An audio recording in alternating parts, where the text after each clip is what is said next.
Book 1, Chapter 5 of The Lancashire Witches. This recording is in the public domain. Reading by Andy Minter. The Lancashire Witches, A Romance of Pendle Forest, by William Harrison Ainsworth. Book 1, Alison Device. Chapter 5, Mother Chattox. Not far from the green where the May Day revels were held, stood the ancient parish church of Whalley, its square tower surmounted with a flagstaff and a banner, and shaking with the joyous peals of the ringers. A picturesque and beautiful structure it was, though full of architectural incongruities, and its grey walls and hoary buttresses, with the lancet-shaped windows of the choir, and the ramified tracery of the fine eastern window, could not fail to please any taste not quite so critical as to require absolute harmony and perfection in a building. Parts of the venerable fabric were older than the abbey itself, dating back as far as the 11th century, when a chapel occupied the site, and though many alterations had been made in the subsequent structure at various times, and many beauties destroyed, especially during the period of the Reformation, enough of its pristine character remained to render it a very good specimen of an old country church. Internally, the cylindrical columns of the north aisle, the construction of the choir, and the 3 stone seats supported on rounded columns near the altar, proclaimed its high antiquity. Within the choir were preserved the 18 richly carved stalls, once occupying a similar position in the desecrated conventual church, and though exquisite in themselves, they seemed here sadly out of place, not being proportionate to the structure. Their elaborately carved seats projected far into the body of the church, and their crocketed pinnacles shot up almost to the ceiling. But it was well that they had not shared the destruction in which almost all the other ornaments of the magnificent fane they once decorated were involved. Carefully preserved, the black varnished oak well displayed the quaint and grotesque designs with which many of them, the prior's stall in especial, were embellished. Chief among them was the abbot's stall, festooned with sculptured vine wreaths and clustering grapes, and bearing the auspicious inscription, Semper gaudentes, sint iste servae serventes, singularly inapplicable, however, to the last prelate who filled it. Some fine old monuments and warlike trophies of neighbouring wealthy families adorned the walls, and within the nave was a magnificent pew with a canopy and pillars of elaborately carved oak, and lattice work at the sides, allotted to the manor of Read, and recently erected by Roger Nowell, while in the north and south aisles were 2 small chapels, converted, since the reformed faith had obtained, into pews, the one called St. Mary's Cage, belonging to the Assheton family, and the other appertaining to the Catteralls of Little Mitton, and designated St. Nicholas's Cage. Under the last named chapel were interred some of the Paslews of Wiswall, and here lay the last unfortunate Abbot of Whalley, between whose grave and the Assheton and Braddyll families a fatal relation was supposed to subsist. Another large pew, allotted to the Townleys, and designated St. Anthony's Cage, was rendered remarkable by a characteristic speech of Sir John Townley, which gave much offence to the neighbouring dames. Called upon to decide as to the position of the sittings in the church, the discourteous knight made choice of St. Anthony's Cage already mentioned, declaring, "My man Shuttleworth of Hacking made this form, and here will I sit when I come, and my cousin Nowell may make a seat behind me, if he please, and my son Sherburn shall make one on the other side, and Master Catterall another behind him, and for the residue, the use shall be first come first speed, and that will make the proud wives of Whalley rise betimes to come to church." One can fancy the rough knight's chuckle as he addressed these words to the old clerk, certain of their being quickly repeated to the "proud wives" in question. Within the churchyard grew 2 fine old yew trees, now long since decayed and gone, but then spreading their dark green arms over the little turf-covered graves. Reared against the buttresses of the church was an old stone coffin, together with a fragment of a curious monumental effigy, likewise of stone, but the most striking objects in the place, and deservedly ranked among the wonders of Whalley, were 3 remarkable obelisk-shaped crosses, set in a line upon pedestals, covered with singular devices in fretwork, and all three differing in size and design. Evidently of the remotest antiquity, these crosses were traditionally assigned to Paulinus, who, according to the Venerable Bede, first preached the gospel in these parts, in the early part of the 7th century. But other legends were attached to them by the vulgar, and dim mystery brooded over them. Vestiges of another people and another faith were likewise here discernible, for where the Saxon forefathers of the village prayed and slumbered in death, the Roman invaders of the isle had trodden, and perchance performed their religious rites, some traces of an encampment being found in the churchyard by the historian of the spot, while the north boundary of the hallowed precincts was formed by a deep fosse, once encompassing the nigh obliterated fortification. Besides these records of an elder people, there was another memento of bygone days and creeds, in a little hermitage and chapel adjoining it, founded in the reign of Edward III. By Henry, Duke of Lancaster, for the support of 2 recluses and a priest to say masses daily for him and his descendants. But this pious bequest being grievously abused in the subsequent reign of Henry VI.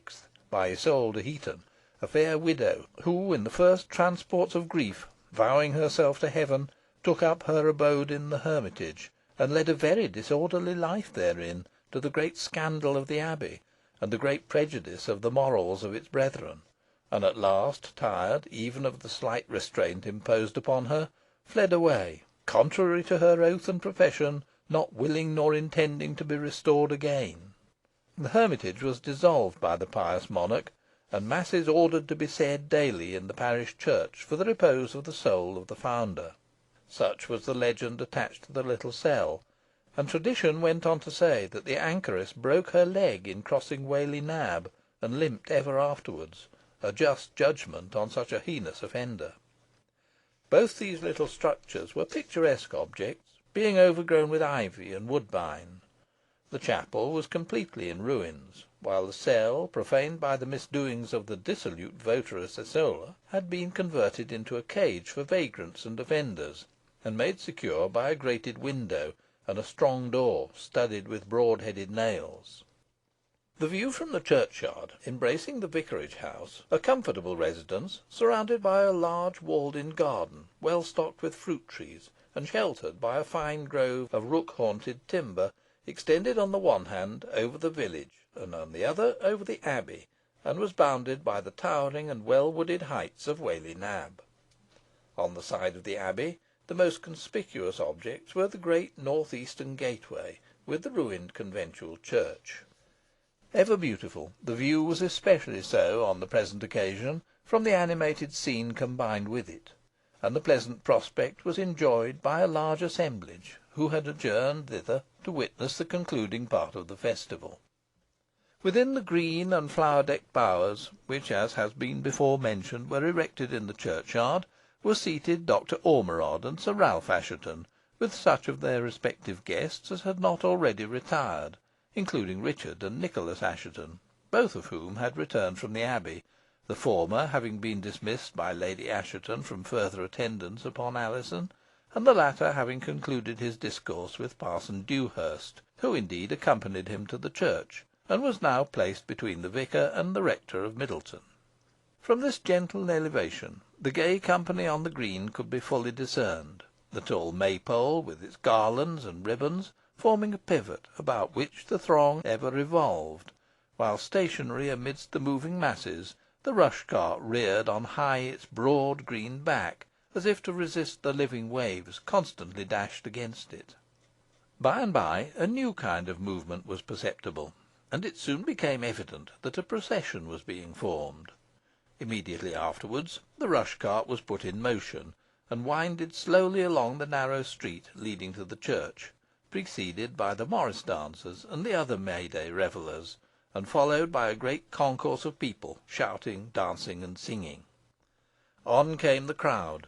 The jingling of bells and the sound of music grew louder and louder, and the procession, lost for a while behind some intervening habitations, though the men bestriding the rush cart could be discerned over their summits, burst suddenly into view, and the revellers, entering the churchyard, drew up on either side of the little path leading to the porch, while the rush cart, coming up the next moment, stopped at the gate.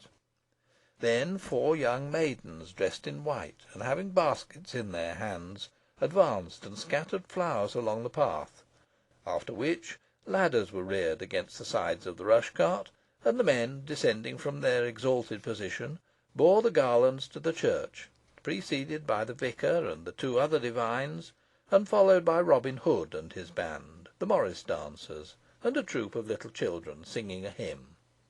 The next step was to unfasten the bundles of rushes of which the cart was composed, and this was very quickly and skilfully performed, the utmost care being taken of the trinkets and valuables with which it was ornamented. These were gathered together in baskets and conveyed to the vestry, and there locked up. This done, the bundles of rushes were taken up by several old women, who strewed the aisles with them, and placed such as had been tied up as mats in the pews. At the same time 2 casks of ale, set near the gate, and given for the occasion by the vicar, were broached, and their foaming contents freely distributed among the dancers and the thirsty crowd. Very merry were they, as may be supposed, in consequence, but their mirth was happily kept within due limits of decorum. When the rush cart was well nigh unladen, Richard Assheton entered the church, and, greatly pleased with the effect of the flowery garlands with which the various pews were decorated, said as much to the vicar, who smilingly replied that he was glad to find he approved of the practice, even though it might savour of superstition. And as the good doctor walked away, being called forth, the young man almost unconsciously turned into the chapel on the north aisle. Here he stood for a few moments, gazing round the church, wrapped in pleasing meditation, in which many objects, somewhat foreign to the place and time, passed through his mind, when, chancing to look down, he saw a small funeral wreath, of mingled yew and cypress, lying at his feet, and a slight tremor passed over his frame, as he found he was standing on the ill-omened grave of Abbot Paslew. Before he could ask himself by whom this sad garland had been so deposited, Nicholas Assheton came up to him, and with a look of great uneasiness, cried "Come away instantly, Dick. Do you know where you are standing?" "On the grave of the last Abbot of Whalley," replied Richard, smiling. "Have you forgotten the common saying," cried Nicholas, "that the Assheton who stands on that unlucky grave shall die within the year? Come away at once." "It is too late," replied Richard. "I have incurred the fate, if such a fate be attached to the tomb, and as my moving away will not preserve me, so my tarrying here cannot injure me further. But I have no fear." "You have more courage than I possess," rejoined Nicholas. "I would not set foot on that accursed stone for half the county. Its malign influence on our house has been proved too often. The first to experience the fatal destiny were Richard Assheton and John Braddyll, the purchasers of the abbey. Both met here together on the anniversary of the abbot's execution, some 40 years after its occurrence, it is true, and when they were both pretty well stricken in years. And within that year, namely 1578, both died, and were buried in the vault on the opposite side of the church, not many paces from their old enemy. The last instance was my poor brother Richard, who, being incredulous as you are, was resolved to brave the destiny, and stationed himself upon the tomb during divine service. But he, too, died within the appointed time." "He was bewitched to death, at least so it is affirmed," said Richard Assheton, with a smile; "but I believe in one evil influence just as much as in the other." "It matters not how the destiny be accomplished, so it came to pass," rejoined the squire, turning away. "Heaven shield you from it!" "Stay," said Richard, picking up the wreath. "Who think you can have placed this funeral garland on the abbot's grave?" "I cannot guess," cried Nicholas, staring at it in amazement. "An enemy of ours, most likely. It is neither customary nor lawful in our Protestant country so to ornament graves. Put it down, Dick." "I shall not displace it, certainly," replied Richard, laying it down again; "but I as little think it has been placed here by a hostile hand, as I do that harm will ensue to me from standing here. To relieve your anxiety, however, I will come forth," he added, stepping into the aisle. Why should an enemy deposit a garland on the abbot's tomb, since it was by mere chance that it hath met my eyes?" "Mere chance!" cried Nicholas. "Everything is mere chance with you philosophers. There is more than chance in it. My mind misgives me strangely. That terrible old Abbot Paslew is as troublesome to us in death as he was during life to our predecessor Richard Assheton. Not content with making his tombstone a weapon of destruction to us, he pays the abbey itself an occasional visit, and his appearance always betides some disaster to the family. I have never seen him myself, and I trust I never shall, but other people have, and have been nigh scared out of their senses by the apparition." "Idle tales, the invention of overheated brains," rejoined Richard. "Trust me, the abbot's rest will not be broken till the day when all shall rise from their tombs; though if ever the dead, supposing such a thing possible, could be justified in injuring and affrighting the living, it might be in his case, since he mainly owed his destruction to our ancestor. On the same principle, it has been held that the church lands are unlucky to their lay possessors. But see how this superstitious notion has been disproved in our own family, to whom Whalley Abbey and its domains have brought wealth, power, and worldly happiness." "There is something in the notion, nevertheless," replied Nicholas; "and though our case may, I hope, continue an exception to the rule, most grantees of ecclesiastical houses have found them a curse, and the time may come when the abbess may prove so to our descendants. But without discussing the point, there is one instance in which the malignant influence of the vindictive abbot has undoubtedly extended long after his death. You have heard, I suppose, that he pronounced a dreadful anathema on the child of a man who had the reputation of being a wizard, and who afterwards acted as his executioner. I know not the whole particulars of the dark story, but I know that Paslew fixed a curse upon the child, declaring it should become a witch and the mother of witches, and the prediction has been verified. Nigh 80 years have flown by since then, and the infant still lives, a fearful and mischievous witch, and all her family are similarly fated. All are witches." "I never heard the story before," said Richard, somewhat thoughtfully, "but I guess to whom you allude. Mother Demdike of Pendle Forest and her family." "Precisely," rejoined Nicholas. "They are a brood of witches." "In that case, Alizon Device must be a witch," cried Richard; "and I think you will hardly venture upon such an assertion after what you have seen of her to day.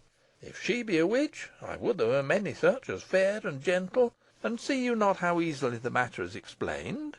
Give a dog an ill name and hang him, a proverb with which you are familiar enough. So with Mother Demdike. Whether really uttered or not, the abbot's curse upon her and her issue has been bruited abroad, and hence she is made a witch, and her children are supposed to inherit the infamous taint. So it is with you, Tomb.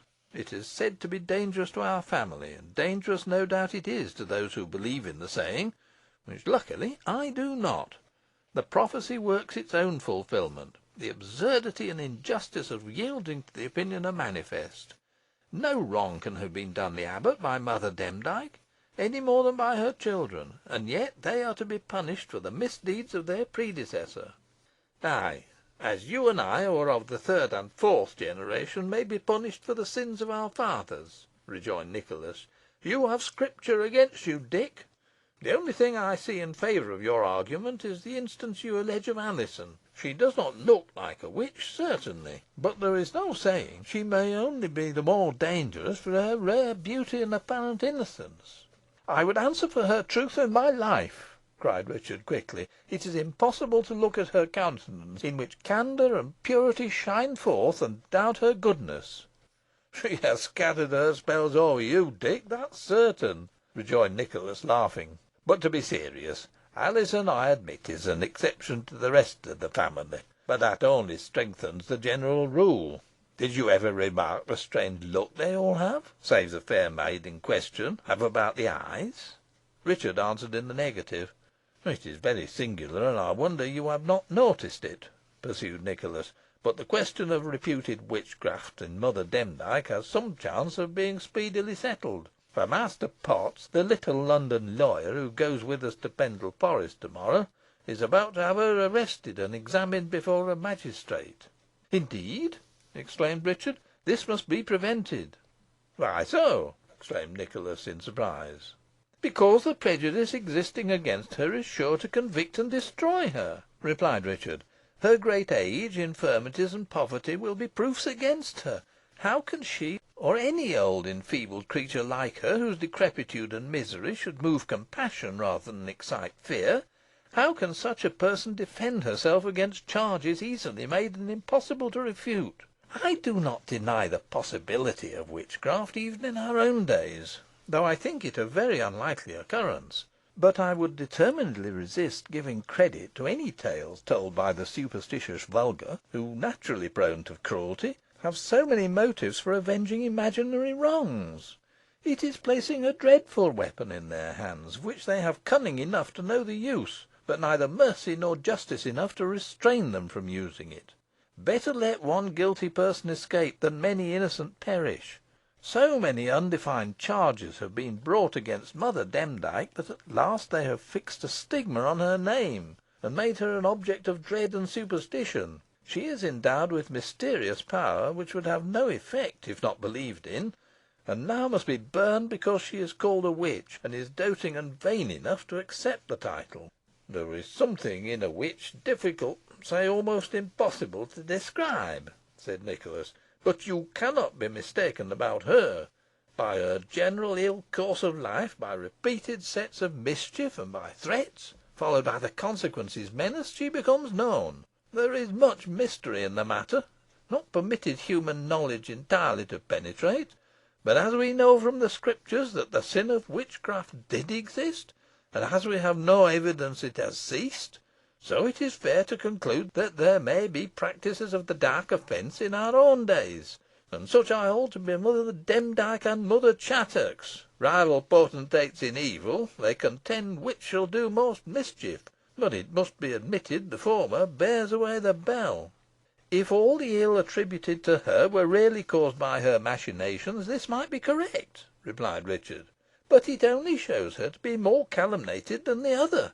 In a word, cousin Nicholas, I look upon them as two poor old creatures, who, persuaded they really possess the supernatural power accorded to them by the vulgar, strive to act up to their parts, and are mainly assisted in doing so by the credulity and fears of their audience."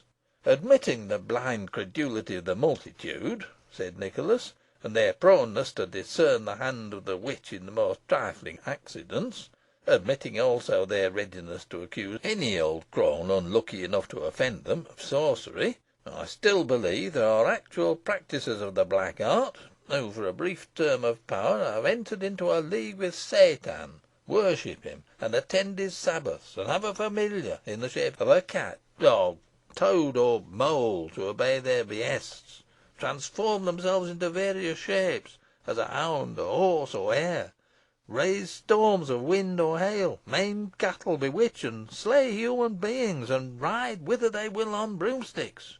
But holding the contrary opinion, you will not, I apprehend, aid Master Potts in his quest of witches." "I will not," rejoined Richard. "On the contrary, I will oppose him. But enough of this. Let us go forth." And they quitted the church together. As they issued into the churchyard, they found the principal arbours occupied by the morris dancers, Robin Hood and his troop, Dr. Ormerod and Sir Ralph having retired to the vicarage house. Many merry groups were scattered about, talking, laughing, and singing; but two persons, seemingly objects of suspicion and alarm, and shunned by every one who crossed their path, were advancing slowly towards the three crosses of Paulinus, which stood in a line not far from the church porch. They were females, one about 25, very comely, and habited in smart holiday attire, put on with considerable rustic coquetry, so as to display a very neat foot and ankle, and with plenty of ribands in her fine chestnut hair. The other was a very different person, far advanced in years, bent almost double, palsy stricken, her arms and limbs shaking, her head nodding, her chin wagging, her snowy locks hanging about her wrinkled visage, her brows and upper lip frore, and her eyes almost sightless, the pupils being cased with a thin white film. Her dress, of antiquated make and faded stuff, had once been deep red in colour, and her old black hat was high crowned and broad brimmed. She partly aided herself in walking with a crutch handled stick, and partly leant upon her younger companion for support. "Why, there is one of the old women we have just been speaking of, Mother Chattox," said Richard, pointing them out, "and with her granddaughter, pretty Nance Redferne." "So it is," cried Nicholas. "What makes the old hag here, I marvel. I will go question her." So saying, he strode quickly towards her. "How now, Mother Chattox?" he cried. "What mischief is afoot? What makes the darkness loving owl abroad in the glare of day? What brings the grisly she wolf from her forest lair? Back to thy den, old witch. Art crazed as well as blind and palsied, that thou knowest not that this is a merry making, and not a devil's sabbath? Back to thy hut, I say. These sacred precincts are no place for thee." "Who is it speaks to me?" demanded the old hag, halting, and fixing her glazed eyes upon him. "One thou hast much injured," replied Nicholas. "One into whose house thou hast brought quick wasting sickness and death by thy infernal arts. One thou hast good reason to fear.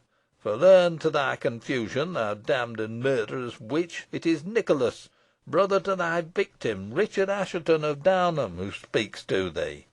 "I know none I have reason to fear," replied Mother Chattox, "especially thee, Nicholas Assheton.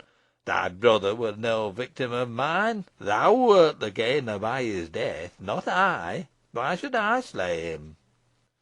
"I will tell thee why, old hag. He was inflamed by the beauty of thy granddaughter, Nancy, here, and it was to please Tom Redferne, her sweetheart then, but her spouse since, that thou bewitched him to death." "That reason will not avail thee, Nicholas," rejoined Mother Chattox, with a derisive laugh. "If I had any hand in his death, it was to serve and pleasure thee, and that all men shall know if I am questioned on the subject. Take me to the crosses, Nance." "Thou shalt not escape thus, thou murtherous hag," cried Nicholas, furiously. "Nay, let her go her way," said Richard, who had drawn near during the colloquy. "No good will come of meddling with her." "Who's that?" asked Mother Chattox, quickly. "Master Richard Assheton of Middleton," whispered Nan Redferne. "Oh, another of them cursed Asshetons," cried Mother Chattox. "The plague seize them!" "Well, he's well favoured and kindly," remarked her granddaughter. "Well favoured or not, kindly or cruel, I hate them all," cried Mother Chattox. "To the crosses, I say." But Nicholas placed himself in their path. "Is it to pray to Beelzebub, thy master, thou wouldst go to the crosses?" he asked. "Out of my way, pestilent fool!" cried the hag. "Thou shalt not stir till I have had an answer," rejoined Nicholas. "They say those are runic obelisks, and not Christian crosses, and that the carvings upon them have a magical signification. The first it is averred is written o'er with deadly curses, and the forms in which they are traced, as serpentine, triangular, or round, indicate and rule their swift or slow effect. The second bears charms against diseases, storms, and lightning, and on the third is inscribed a verse which will render him who can read it rightly invisible to mortal view. Thou shouldst be learned in such lore, old pythoness. Is it so?" The hag's chin wagged fearfully, and her frame trembled with passion, but she spoke not. "Have you been in the church, old woman?" interposed Richard. "Ay, wherefore?" she rejoined. "Some one has placed a cypress wreath on Abbot Paslew's grave. Was it you?" he asked. "What! Hast thou found it?" cried the hag. "It shall bring thee rare luck, lad rare luck. Now let me pass." "Not yet," said Nicholas, forcibly grasping her withered arm. The hag uttered a scream of rage. "Let me go, Nicholas Assheton," she shrieked, "or thou shalt rue it. Cramps and ache shall wring and rack thy flesh and bones. Fever shall consume thee. Ague shall shake thee. Ha!" And Nicholas recoiled, appalled by her fearful gestures. "You carry your malignity too far, old woman," said Richard, severely. "And thou darest tell me so?" cried the hag. "Set me before him, Nance, that I may curse him," she added. raising her palsied arm. "Yo'n cursed ower much already, grandmother," cried Nan Redferne, endeavouring to drag her away. But the old woman resisted. "I will teach him to cross my path," she vociferated, in accents shrill and jarring as the cry of the goat sucker. "Handsome he is, it may be now, but he shall not be so long. The bloom shall fade from his cheek, the fire be extinguished in his eyes, the strength depart from his limbs. Sorrow shall be her portion who loves him, sorrow and shame." "Horrible!" exclaimed Richard, endeavouring to exclude the voice of the crone, which pierced his ear like some sharp instrument.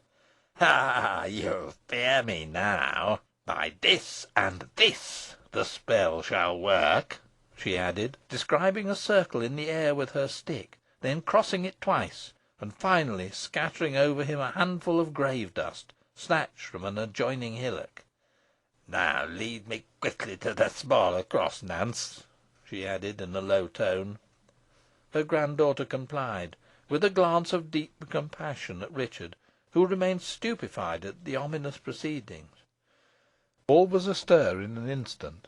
Robin Hood and his merry men, with the morris dancers, rushed out of their bowers, and the whole churchyard was in agitation. Above the din was heard the loud voice of Simon Sparshot, still shouting, "A witch! A witch! Mother Chattox!" "Where? Where?" demanded several voices. "Yonder," replied Nicholas, pointing to the further cross. A general movement took place in that direction, the crowd being headed by the squire and the beadle. When they came up, they found only Nan Redferne standing behind the obelisk. "Where the devil is the old witch gone, Dick?" cried Nicholas, in dismay. "I thought I saw her standing there with her granddaughter," replied Richard; "but in truth I did not watch very closely." "Search for her, search for her," cried Nicholas. But neither behind the crosses, nor behind any monument, nor in any hole or corner, nor on the other side of the churchyard wall, nor at the back of the little hermitage or chapel, though all were quickly examined, could the old hag be found. On being questioned, Nan Redferne refused to say aught concerning her grandmother's flight or place of concealment. "I begin to think there is some truth in that strange legend of the cross," said Nicholas. "Notwithstanding her blindness, the old hag must have managed to read the magic verse upon it, and so have rendered herself invisible. But we have got the young witch safe." "Yea, squire," responded Sparshot, who had seized hold of Nance. "Hoo be safe enough."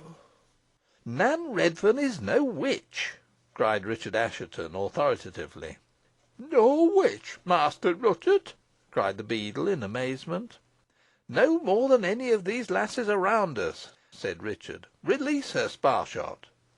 "I forbid him to do so till she has been examined," cried a sharp voice, and the next moment Master Potts was seen pushing his way through the crowd. "So you have found a witch, my masters. I heard your shouts, and hurried on as fast as I could. Just in time, Master Nicholas, just in time," he added, rubbing his hands gleefully. "Let me go, Simon," besought Nance. "Nay, nay, lass, that munna be," rejoined Sparshot. "Help, save me, Master Richard," cried the young woman. By this time the crowd had gathered round her, yelling, hooting, and shaking their hands at her, as if about to tear her in pieces. But Richard Assheton planted himself resolutely before her, and pushed back the foremost of them. "Remove her instantly to the Abbey, Sparshot," he cried, "and let her be kept in safe custody till Sir Ralph has had time to examine her. Will that content you, masters?" "No, no," responded several rough voices. "Swim her, swim her." "Quite right, my worthy friends, quite right," said Potts. "Primo, let us make sure she is a witch. Secundo, let us take her to the Abbey."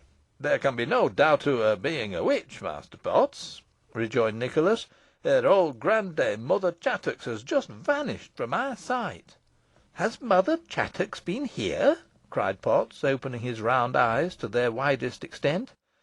"Not many minutes since," replied Nicholas. "In fact, she may be here still, for aught I know." "Here! Where?" cried Potts, looking round. "You won't discover her for all your quickness," replied Nicholas. She has rendered herself invisible by reciting the magical verse inscribed on that cross." "Indeed!" exclaimed the attorney, closely examining the mysterious inscriptions. "What strange uncouth characters! I can make neither head nor tail, unless it be the devil's tail, of them." At this moment a whoop was raised by Jem Device, who, having taken his little sister home, had returned to the sports on the green, and now formed part of the assemblage in the churchyard. Between the rival witch potentates, Mothers Demdike and Chattox, it has already been said, a deadly enemy existed, and the feud was carried on with equal animosity by their descendants; and though Jem himself came under the same suspicion as Nan Redferne, that circumstance created no tie of interest between them, but the contrary, and he was the most active of her assailants. He had set up the above mentioned cry from observing a large rat running along the side of the wall. "There hoo goes," whooped Jem. "T'oud witch, shape o' a rotten. Loo, loo, loo!"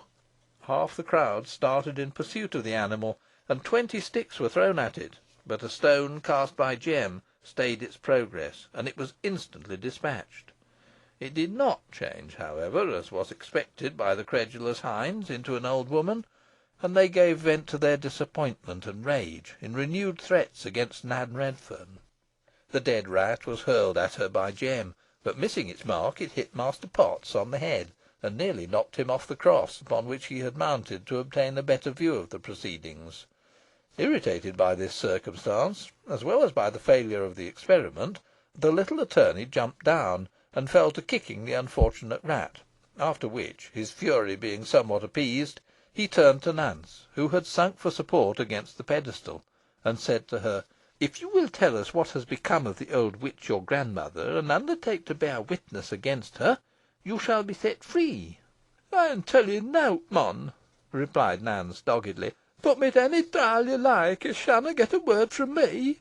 "That remains to be seen," retorted Potts; "but I apprehend we shall make you speak, and pretty plainly too, before we've done with you. You hear what this perverse and wrong headed young witch declares, masters," he shouted, again clambering upon the cross. "I have offered her liberty on condition of disclosing to us the manner of her diabolical old relative's evasion, and she rejects it." An angry roar followed, mixed with cries from Jem Device of "Swim her! Swim her!" "You had better tell them what you know, Nance," said Richard, in a low tone, "or I shall have difficulty in preserving you from their fury." "Ey darena, Master Richard," she replied, shaking her head, and then she added firmly, "Ey winna." Finding it useless to reason with her, and fearing also that the infuriated crowd might attempt to put their threats into execution, Richard turned to his cousin Nicholas, and said, "We must get her away, or violence will be done." "She does not deserve your compassion, Dick," replied Nicholas. "She is only a few degrees better than the old hag who has escaped. Sparshot here tells me she is noted for her skill in modelling clay figures." "Yeigh, that her be," replied the broad faced beadle. "Her's unaccountable cliver at that sort o' wark. A clay figure as big as a 6 months' bairn, fashioned i' t' likeness o' Father Grimble o' Briercliffe Lone, as died last month, were found in her cottage, and many others beside. Among 'em a model o' your lamented brother, Squire Richard Assheton o' Downham, wi' t' yed pulled off, an the heart pierced through and through wi' pins and needles." "Ye're lying in your teeth, Simon Sparshot," cried Nance, regarding him furiously. "If the head were off, Simon, I don't see how the likeness to my poor brother could well be recognised," said Nicholas, with a half smile. "But let her be put to some mild trial, weighed against the Church Bible." "Be it so," replied Potts, jumping down; "but if that fail, we must have recourse to stronger measures. Take notice that with all her fright she has not been able to shed a tear not a single tear. A clear witch." "Ey'd scorn to weep for t' like o' you," cried Nance, disdainfully, having now completely recovered her natural audacity. "We will soon break your spirit, young woman, I can promise you," rejoined Potts. As soon as it was known what was about to occur, the whole crowd moved towards the church porch, Nan Redferne walking between Richard Assheton and the beadle, who kept hold of her arm to prevent any attempt at escape; and by the time they reached the appointed place, Ben Baggiley, the baker, who had been despatched for the purpose, appeared with an enormous pair of wooden scales, while Sampson Harrop, the clerk, having visited the pulpit, came forth with the church Bible, an immense volume bound in black, with great silver clasps. "Come, that's a good big Bible, at any event," cried Potts, eyeing it with satisfaction. "It looks like my honourable and singularly good Lord Chief Justice, Sir Edward Coke's learned Institutes of the Laws of England, only that great legal tome is generally bound in calf law calf, as we say." "Large as the book is, it will scarce prove heavy enough to weigh down the witch, I opine," observed Nicholas, with a smile. "We shall see, sir," replied Potts. "We shall see." By this time, the scales having been affixed to a hook in the porch by Baggiley, the sacred volume was placed on one side, and Nance was set down by the beadle on the other. The result of the experiment was precisely what might have been anticipated. The moment the young woman took her place in the balance, it sank down to the ground, while the other kicked the beam. "I hope you are satisfied now, Master Potts," cried Richard Assheton. "By your own trial, her innocence is approved." "Your pardon, Master Richard, this is Squire Nicholas's trial, not mine," replied Potts. "I am for the ordeal of swimming. How say you, masters? Shall we be content with this doubtful experiment?" "No, no," responded Jem Device, who acted as spokesman to the crowd. "Swimmer, swimmer." "I knew you would have it so," said Potts, approvingly. "Where is a fitting place for the trial?" "The Abbey pool's na far off," replied Jem, "or you con take her to the Calder." "The river, by all means. Nothing like a running stream," said Potts. "Let cords be procured to bind her." "Run for 'em quickly, Ben," said Jem to Baggiley, who was very zealous in the cause. "Oh!" groaned Nance again, losing courage, and glancing piteously at Richard. "No outrage like this shall be perpetrated," cried the young man, firmly. "I call upon you, cousin Nicholas, to help me. Go into the church," he added, thrusting Nance backward, and presenting his sword at the breast of Jem Device, who attempted to follow her, and who retired muttering threats and curses. "I will run the first man through the body who attempts to pass." As Nan Redferne made good her retreat, and shut the church door after her, Master Potts, pale with rage, cried out to Richard "You have aided the escape of a desperate and notorious offender, actually in custody, sir, and have rendered yourself liable to indictment for it, sir, with consequences of fine and imprisonment, sir. Heavy fine and long imprisonment, sir. Do you mark me, Master Richard?" "I will answer the consequences of my act to those empowered to question it, sir," replied Richard, sternly. "Well, sir, I have given you notice," rejoined Potts. "Due notice. We shall hear what Sir Ralph will say to the matter, and Master Roger Nowell, and" "You forget me, good Master Potts," interrupted Nicholas, laughingly. "I entirely disapprove of it.